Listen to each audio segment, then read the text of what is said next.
All right, ladies and gentlemen, welcome to Daily Power Parsha, Friday, January 28th, 2022. We have a lot to talk about today. We got a lot of Mishpatim still to cover, both the Torah portion and laws, because that is what the focus of this Parsha is on. Okay, so Torah reading from Mishpatim. I just shared my screen with you. Reading number 5, Exodus chapter 23, verse number 6. Here we go. The Torah says, "You shall not pervert the judgment of your poor man in his lawsuit." And that means either way, either for good or for not good. No perversion of justice, whether you think, oh, he's a poor man, it doesn't matter. I'll just, let the poor man lose because anyway, what's the big deal? No, I'm not going to get any pushback. That's not kosher. If he's right, he's right. If he's right in the lawsuit, he's right. And conversely, don't throw the judgment his way because you have compassion on him because he's a poor man. Whatever is right is right. You cannot mess with judgment. Justice, and we did this at the end of the session 2 days ago. If it's right, it's right. If it's wrong, it's wrong. You can have an extra layer, an extra judicial layer on top of that, but you can't pervert justice. Let's continue. Midvar sheker tircha, distance yourself from a false matter. It doesn't say don't lie. It says distance yourself from a false matter. That's even more than just don't lie. That's like if it smacks of untruth, go the other direction. And do not kill a truly innocent person or one who has been declared innocent, for I will not vindicate a guilty person. What that means is that certainly in the case of law and order, right? Somebody who's innocent should not be killed based on shoddy evidence. Don't persecute someone who's declared innocent, and also don't vindicate someone who's guilty. It works both ways. If someone's guilty, they're guilty. If someone's innocent, they're innocent. Let's continue. Once again, advice for judges. You shall not accept a bribe. No bribe taking. For a bribe will blind the clear-sighted and corrupt words that are right. This is a powerful statement. Bribery, taking a bribe, is going to blind the one who has a clear vision. You might be clear-sighted. You might have a clear vision. You might be looking at something clear with open eyes. But when you take a bribe, even when you think you're being objective and clear-sighted, it's going to be corrupt. And it's going to corrupt words that are right. In other words, it's not someone who is taking a bribe because they have the intention to throw the case in a negative way, to do false judgment. They're going to tell themselves, this is how the Talmud understands it. The judge is going to tell themselves, look, I'm going to judge what I think is right anyway. So let me take a little cash, no promises. You want to give me money to pay me off? Sure. I'm not promising I'm going to rule like you though, right? I'm still going to rule the way I think is right, but I'm just taking a bribe. The Torah says you can't pull that off. You cannot pull off a righteous judgment, an unbiased judgment after taking a bribe. Even if you think you're going to be impartial, you're not going to be impartial. That's the key idea. So someone who's corrupt and is taking a bribe to be corrupt, obviously that's wrong, and obviously that's not okay. The Torah is saying even more. Someone who thinks they're not corrupt, someone who thinks they're still going to judge impartially. But once you take a bribe, you're finished. By the way, this a very real application of this, and a prevalent application for you and I, is when we give advice to someone close to us. And the question we have to ask ourselves is the advice that we're giving truly in their best interest, or am I a little too negeh b'davar? Am I a little too close to really assess this impartially? In other words, is my bribe of what I could get out of this, perhaps, is it clouding my judgment, even when I think that it's not, even when I think that I'm giving you unbiased, impartial, good advice? And if we think that we might have a little bit of a bias, either we shouldn't give the advice, we shouldn't give any advice, or we should at least give a disclaimer. I'm not the most impartial person. I'm not totally free from bias, but I think such and such. But at least you're letting them know that it's not, that you're aware that you can't be unbiased in this situation. Anyway, I'm not going to give specific examples because we can all think in our own lives, in our own relationships, specific examples. Let's continue. Verse number 9. And you shall not oppress a stranger. I believe this is possibly the second time already that, that this notion is being stated, but not oppressing the stranger. For you know the feelings of the stranger, since you were strangers in the land of Egypt. In other words, you know exactly what it's like to be a stranger. You were a stranger for 210 years, and you know what it's like to abuse, to be harsh toward the stranger. Don't do that to the stranger relative to you.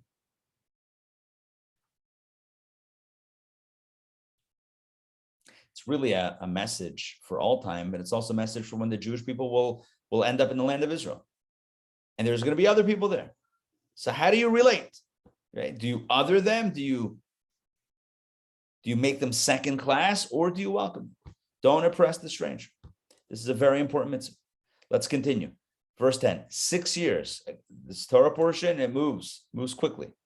In fact, by count, there are, give me a second, I had the count over here before, 53 mitzvot, 53 laws. That means of the 613 mitzvot of the Torah, 53 on this week's Torah portion. That's a lot. It's a big percentage of the 613 are right here. 6 years, verse 10, 6 years you may sow your land and gather in its produce. 6 years, your land is your land. You work it, you plow it, you sow it, you gather the produce, you do the whole deal. But in the 7th year, you shall release it and abandon it. That means it's not yours. Year 7, the Shemitah year, sabbatical year, it's not yours. Shemitah, which is translated as sabbatical year, is this word tishmetena. Shemitah. It means release. Shemitah, if you ever want to know, what is the word Shemitah? Sabbatical? No, that's Shabbat. Shabbat is sabbatical. What is Shemitah? Release. Every 7 years, it's released. What's released? It's not yours. Let go. It's not your land. You don't own it. You didn't make it. You didn't create it. You didn't make it. It's going to exist after you. It's not, it didn't come into being with your existence. It's not going to end with your demise. It's God's land. It's God's land. Every 7 years, you live with that awareness. You live with that knowledge by letting go. It's not mine. It's God's. It belongs to everyone. Specifically, the Torah says, the poor of your people shall eat it. People can walk into the field and take whatever they want. It's not yours. The poor of your people shall eat it, and what they leave over, the beasts of the field shall eat it. Let it go to the animals. And so shall you do, not only to your fields, but so shall you do to your vineyard and to your olive trees, your olive groves. Okay, so it's not only fields, it's vineyards, it's olive groves, etc. 6 days a week. Oh, moving on. Now that we talked about the sabbatical year, let's talk about the weekly sabbatical, i.e. Shabbat. 6 days a week, 6 days, you may do your work, but on the 7th day, you shall rest, in order that your ox and your donkey shall rest. Look at this. Powerful. Look at the rationale. Why rest on Shabbat? Because when you rest, your animals are going to rest. And you know what? Your animals need a break. Your animals need a break. That's what they need. So 7th day you shall rest, in order that your ox and your donkey shall rest, and your maidservant's son and the stranger shall be refreshed. It's going to be a day of rest, a day of being refreshed. Everyone needs that. Working 24/7 is not good for anybody. This is a rationale that the Torah gives almost for resting on the 7th day. Look, it doesn't state here that it's a testimony to the fact that God created the world in 6 days and rested on the 7th. That's stated elsewhere, like 10 Commandments. Here, what's the rationale? The rationale is because rest is good. Rest is necessary. You'll be refreshed. It's a good thing. Let's continue. Concerning all that I have said to you, you shall beware. Be careful with everything that I mentioned. And this is all God speaking to Moses to tell the people, concerning all that I've said, you shall be aware, and the name of the gods of others you shall not mention. No idolatrous mentions. By the way, the names of the gods of others you shall not mention. That is pursuant to our course on meditation.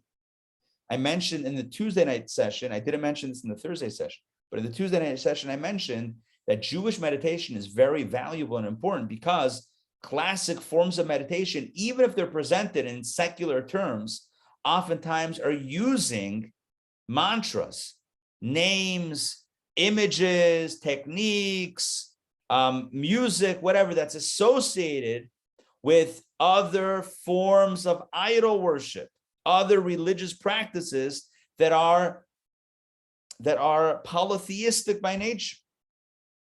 The reality is, it's not calling anyone out or putting anything on blast. The reality is that Buddhism is not monotheism. It's just not. There are many gods in Buddhism. And so to have Buddhist chants and Buddhist mantras and Buddhist poses and all that stuff is touching, even if it's not necessarily idolatry itself, it's not worship, but it's touching on something, it's getting close. The names, look what it says right here, verse 13, the name of the gods of others you shall not mention. You should not utter the name of a god of idolaters. So what happens? You're at a yoga class, you're at a meditation class, and there's a mantra. And this mantra, you don't even know, is the name of an idol, of a foreign god. It's a biblical problem. It's a problem of biblical proportions. That's why it's important that first of all, to know this, to be aware of it, and to have a kosher form of it. All right, let's continue. It shall not be heard through your mouth. Don't utter it. Moving on. Talking about the 3 pilgrimage holidays. 3 times you shall slaughter sacrifices to me during the year. 3 holidays, 3 major pilgrimage holidays. You shall observe the festival of unleavened bread. You know what that is, right? Pesach, Passover. For 7 days you shall eat unleavened bread, matzah, as I have commanded you at the appointed time of the month of springtime. Pesach is always in the spring. For then you left Egypt, and they shall not appear before me empty-handed. Make sure to bring your sacrifices. And moving on to the next holiday, the festival of the harvest. That is Sukkot.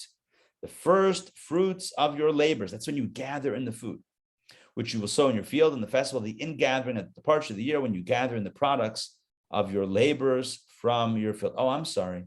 I'm so sorry. My bad. Let me rewind that.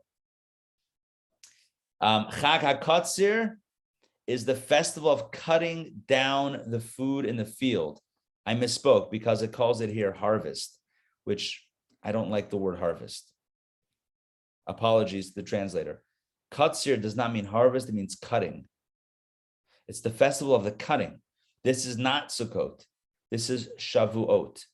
This is the festival, the anniversary of giving the Torah at Sinai. This is Shavuot. That's when they cut the wheat in the fields and then let it stay out throughout the summer months to dry out. The wheat needs to be dried out to grind it into flour. So they would cut the stalks of wheat and allow it to dry out in the field throughout the summer months, and they would bring it in right before the rainy season. That's the next holiday of Sukkot. That's when you gather the products of your labors from the field. So the festival of the harvest, to me, harvest means you're taking stuff in. That's the next holiday. Harvest is you're cutting some stuff. You're cutting food in the field. You're cutting the stalks of grain of wheat. And then the festival of the ingathering, when you gather in the products of your labor of the field, that is Sukkot. So here we have the 3 pilgrimage holidays: Passover, Sukkot, keep on doing that. Passover, Shavuot, and Sukkot. Rabbi, Yes. do you have a second to? So I'm just interested in your perspective. So Om, we use in just regular yoga. I put it in the chat. I was just wondering your perspective on Om and Namaste. Namaste we use as like shalom, like just like a generic salutation. And, in every regular old yoga class, and then Om, like we end generally like that. Yeah. So yeah, it seems like that would be somehow connected to some religious spiritual practice, which I'm not qualified. I'm just not qualified to say definitively either way. But I would say I would put a red flag up on that one. On both. Namaste, I'm not sure. Namaste. Namaste, I'm reading, mostly occurs as a salutation to divinity. Yeah, I mean, that sounds like that's what I'm saying. There's a lot of stuff that's sneaky that we wouldn't even realize, but could be problematic. I'm not saying for sure, this should not be said, this should be said, I'm not in the position to rule definitively. I just don't know. And I would have to know much more about the topic and read up on all of the halachic parameters of it. But to say that there's a note of caution about it, I think is safe to say, that's for sure. And that's why it's important that we have our own lingo, because otherwise we're just falling into practices that at the core may be straight up idolatry, which is problematic. Yeah. So I'm not saying it is, I'm just saying it is forbidden. I'm just saying it's something to look into. For sure, it's something to look into. And if we have other forms, other visualizations or other phraseologies, I think that's a good thing.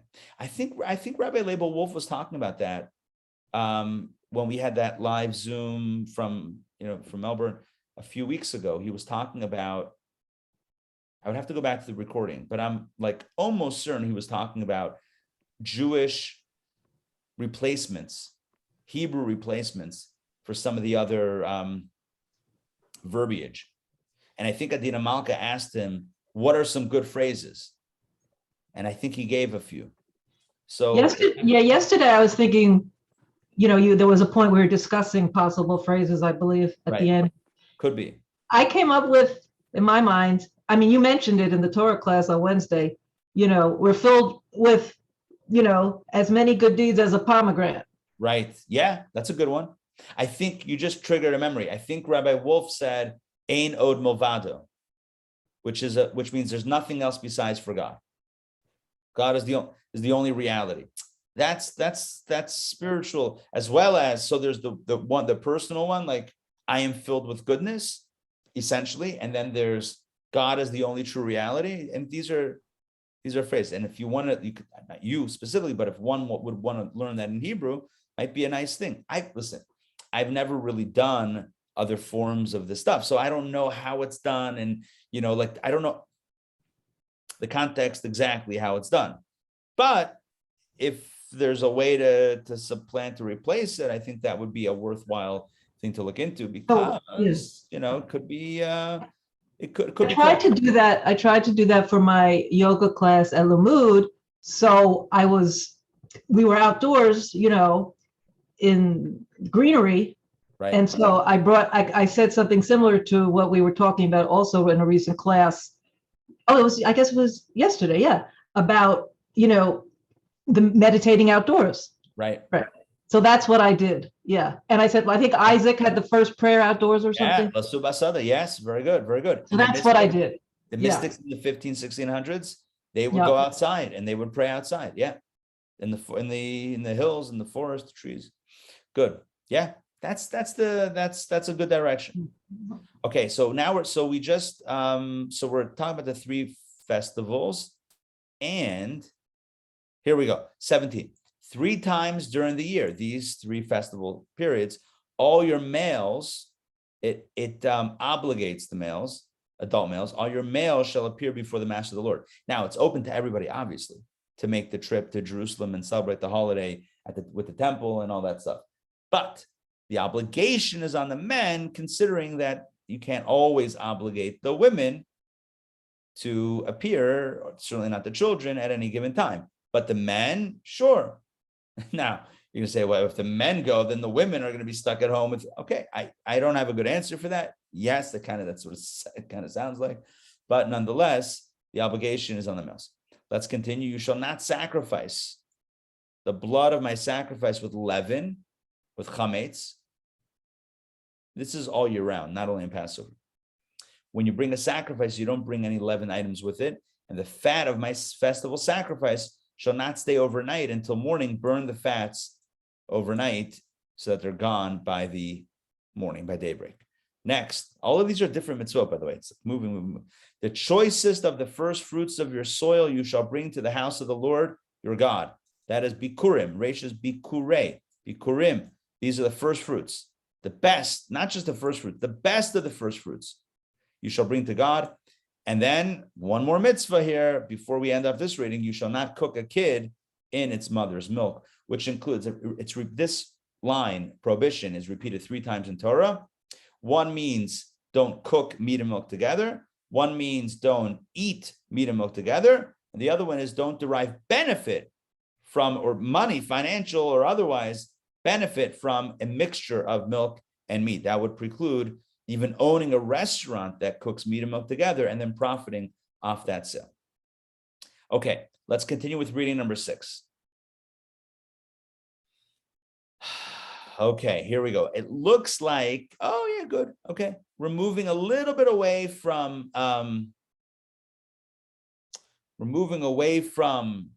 the law, the legal part of it, and moving a little bit more now into the narrative. Okay, a little bit more familiar territory, at least where we've been up until now. Exodus chapter 23, verse 20. Behold, God says to Moses, I am sending an angel before you, a guardian angel, to guard you on the way and to bring you to the place that I have prepared. I'm sending an angel to be with you, guiding the way, leading you there, and that's going to be to lead you to the promised land. Literally a guardian angel for the Jewish people. Beware of him and obey him. Do not rebel against him, for he will not forgive your transgression, for my name is within him. Now, it sounds like God is ascribing power to this angel. Let's see if we have some Rashi here to look at. Look at this. Behold, I am sending an angel. Rashi says, here they were informed that they were destined to sin, and that God would say to them, for I will not ascend in your midst. Why is suddenly we're talking about an angel? Why isn't God with us? Because at some point in time, after the golden calf, God is going to say, you know what? Take an angel. I'm not interested. You go with an angel at this point. Okay, but do not rebel against him. Let's see. He is not accustomed to forgiveness, for he is of the group that do not sin. This angel is a perfect angel. This angel's peer group, they don't mess up. So he's not used to messing up, and thus not going to tolerate messing up. And moreover, he is a messenger, and he can only do his mission, right? Angels are messengers anyway, so they can't really do their own thing. They can only do the mission, and they're kind of like purely tied into the mission.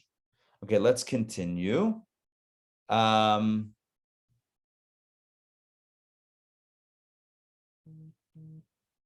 Okay, let's do it. For my name is within him. This clause is connected to the beginning of the verse. Beware of him, beware of the angel, because my name is associated with him. Our sages, however, said this is the angel Metatron. Ooh, that's a heavy angel. He's the real deal. Whose name is like the name of his master. The name, the numerology, the gematria. Ooh, look at this. The gematria of Metatron 314 is the same as God's name Shakai 314. Shakai is the name. This letter, this name Shin Dal Yud, is the name of God that's put on the mezuzah, on the outside of the mezuzah. Not the case, on the actual scroll. Look at this. By divine providence, I have scrolls right with me on my table. Kosher scrolls. There you go. Shin, here we go. Shin, Daled, Yud, 314. The numerology, Metatron, the angel. This Metatron, also known as Metatron, is considered to be the loftiest, the highest angel. That's the angel that was going to be the guardian angel of the Jewish people. There's a lot more to say about angels, but I feel like that requires its own deep dive. All right, for if you hearken, I'm going to keep Rashi up here for a second. For if you hearken to his voice and do all that I say, I will hate your enemies and oppress your adversaries. It's going to be good. I'll get rid of your enemies. We take Rashi off. Let's continue. For my angel will go before you and bring you to the Amorites, the Hittites, the Perizzites, the Canaanites, the Hivites, and the Jebusites, and I will destroy them. Let's see how many nations. 1, 2, 3, 4, 5, 6. Oh, the Amori are missing. Oh no, Amori here.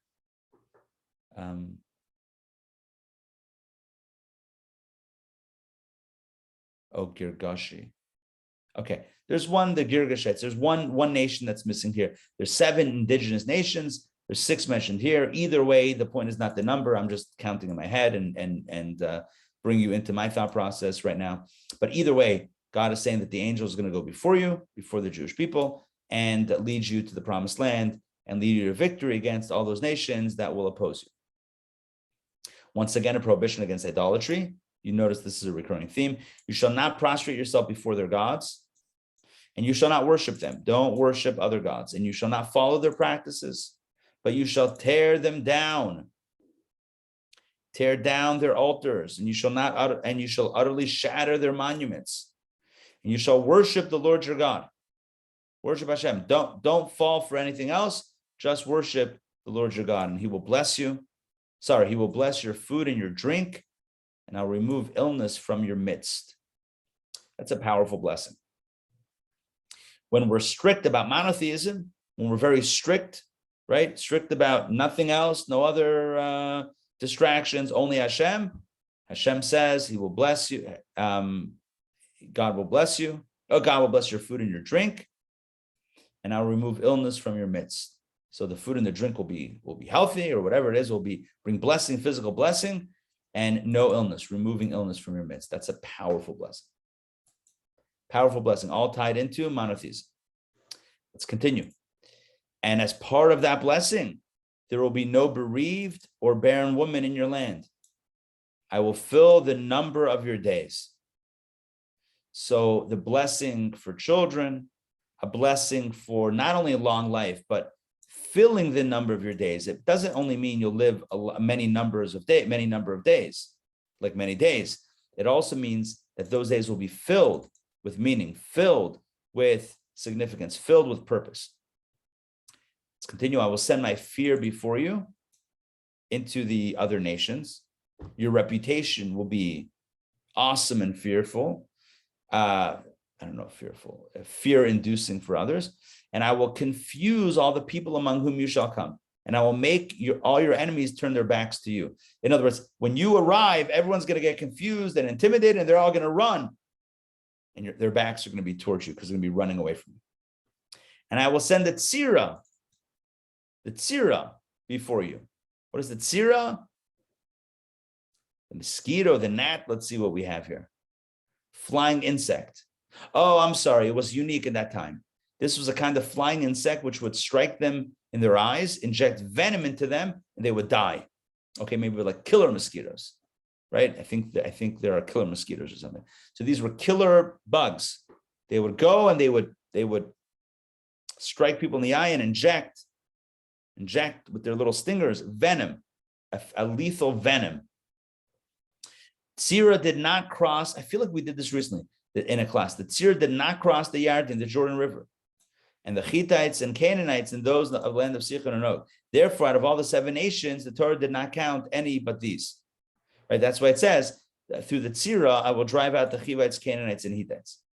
As for the Hivites, although they were on the other side of the Jordan, in Trat Sota, rabbis thought it stood on the bank of the Jordan and cast venom upon them, kind of from a distance. It's like remote venom launcher. That's what was going on.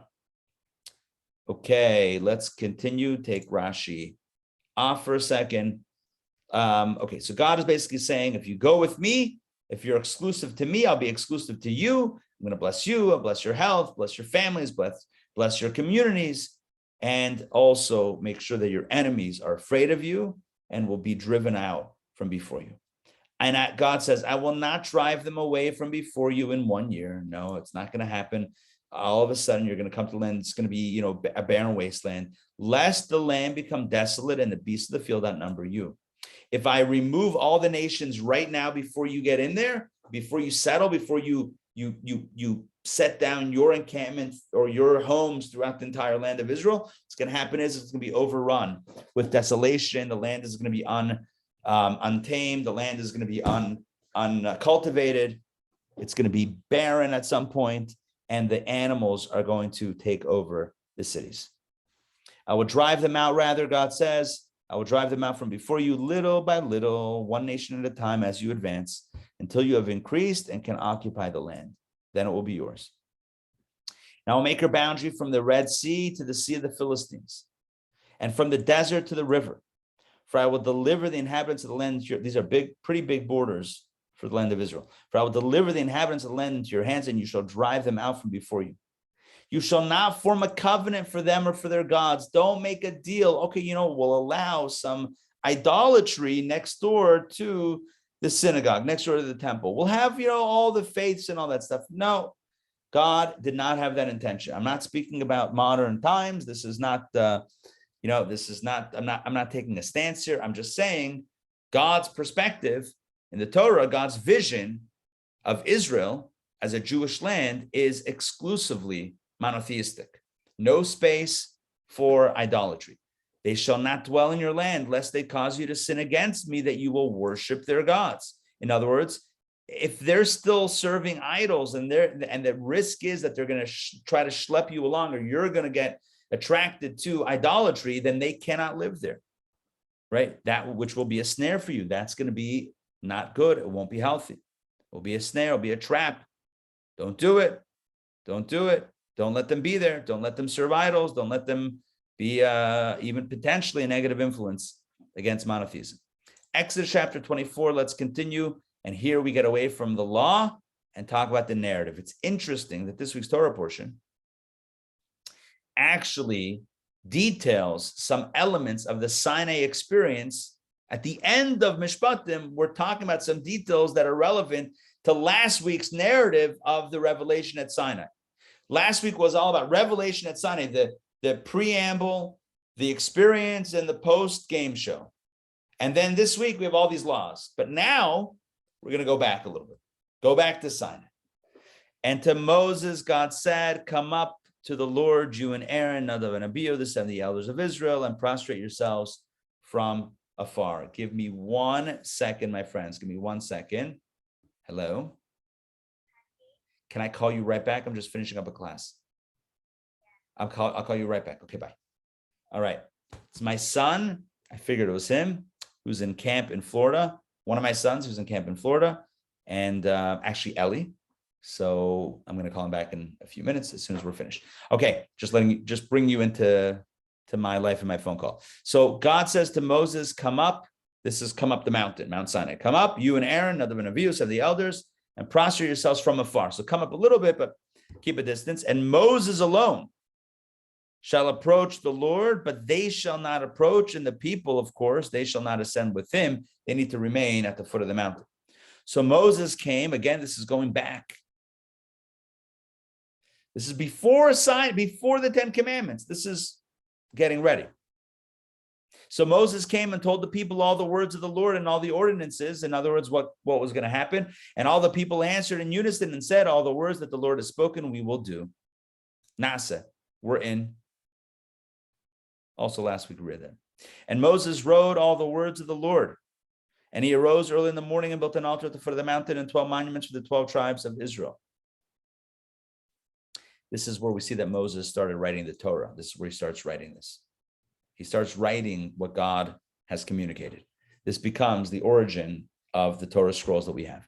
And he sent the youths of the children of Israel, and they offered up burnt offerings, and they slaughtered peace offerings to the Lord, bulls. And Moses took half the blood and put into the basins, and half the blood he cast onto the altar, and he took the book of the covenant. Rabbi?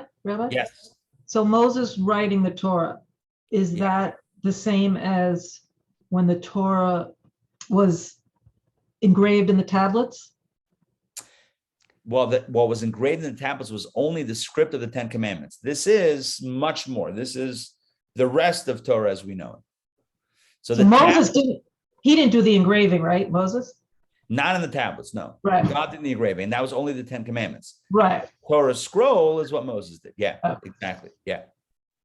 So they offered sacrifices. Okay, and he took the book of the covenant, which is probably the whatever Torah he wrote, and read it within the hearing of the people. And they said, all that the Lord spoke, we will do and we will hear. And Moses took the blood and he sprinkled it on the people, I guess toward the people. And he said, behold, the blood of the covenant, which the Lord has formed with you concerning these words, almost like sealed in blood is the covenant between the children of Israel and God Almighty. And Moses and Aaron, other than Rabbi, and the 70 elders of Israel ascended the mountain. And they perceived the God of Israel, and beneath his feet, as if God has feet, right? But beneath, whatever that means, was like the forming of a sapphire brick, like the appearance of the heavens for clarity. Once again, we have stones, right? Sapphire. It was like sapphire underneath the divine revelation. See that? But the scroll, the 10 Commandments were engraved on sapphire. The 10 Commandments were also, at least the second tablets were sapphire. Second tablet. Yeah. And upon the nobles of the children of Israel, he did not lay his hand. And they perceived God, and they ate and drank. And the Lord said to Moses, come up to me to the mountain and remain there. This is where God tells Moses after the revelation at Sinai, okay, that I want you to come back up the mountain and remain there. This is where he remains 40 days and 40 nights. And I will give you, per our conversation a moment ago, Donna, right? I will give you, God says, the stone tablets, the law and the commandments, which I have written to instruct them. So God says, come up, I'm going to teach you the rest of Torah, the rest of the mitzvot, and give you the stone tablets with the engraving of these commandments, the 10 commandments, which I've written to instruct them. So Moses and Joshua, his servant, arose, and Moses ascended to the mount of God. So they both approached, but Moses went all the way up. And to the elders, he said, wait for us here until we return to you, and here Aaron and Hur are with you. Whoever has a case, let him go to them.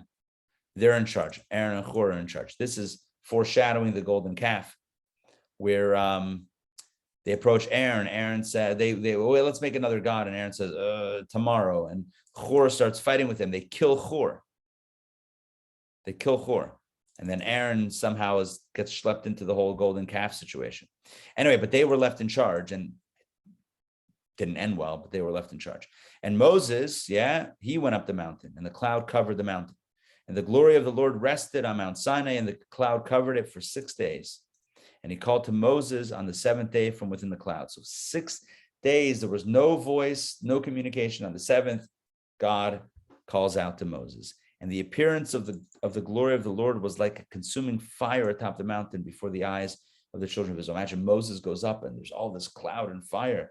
You can imagine the vision. And Moses came within the cloud, and he went up to the mountain, and Moses was upon the mountain 40 days and 40 nights in total. That takes us to the end of the Torah portion. This, of course, precipitates the sin of the golden calf, because Moses is up there 40 days and 40 nights, but the people miscalculated, and they thought he was coming. They counted day one as day one, the day that he went up as day one. And so 40 days, they got to an earlier count. Day one wasn't day one, it was the next day, because he didn't spend the full day on top of the mountain. So that first half day was no day. You're only supposed to count from the second day. And so they were off by a day, and then they sinned with the golden calf. But we're not going to get to the golden calf till a few more Torah portions.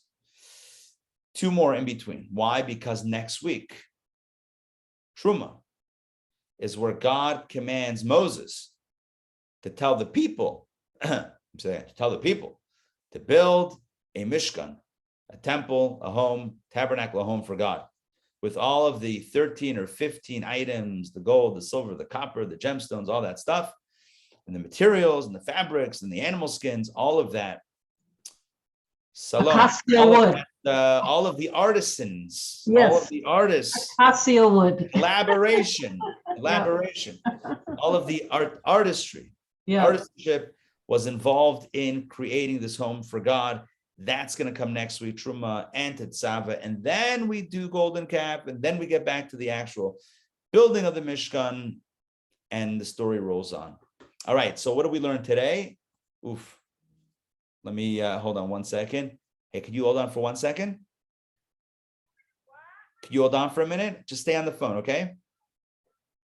All right, stay with me. All right, I'm gonna close out because I gotta grab this. But in summation, the Torah reminds us not to other anyone, to honor the stranger, to be a mensch, even as lofty as we think, Judaism is, spirituality and, God and mountains and clouds and fires and revelations and tablets and Torahs. At the end of the day, you got to be a mensch. The end of the day, you got to be a mensch. So we have the high of Sinai and the low, not really a low, but the low being a mensch. So let's embrace the Mishpatim in our lives, to act civilly to each other, and really make this world a civilized place, a home for Hashem. All right, thank you for joining me today. Looking forward to seeing some of you tonight for the Shabbat dinner. Sarah, I know it's a big schlep from Florida, but nonetheless, at some point we'll welcome you to Atlanta. Who knows what travel might bring, but either way, looking forward to celebrating tonight. Shabbat, we'll be back next week, please God, Monday noon for DPP, Peachy Parsha, Sunday Kabbalah and Coffee. I think we have a pretty normal schedule. We have a book club, we have a Rosh Chodesh Society, all that good stuff. Okay, signing off. We'll see you guys. Have a good Shabbos, everyone. You guys have a lovely night. Thank you. Shabbat Shalom.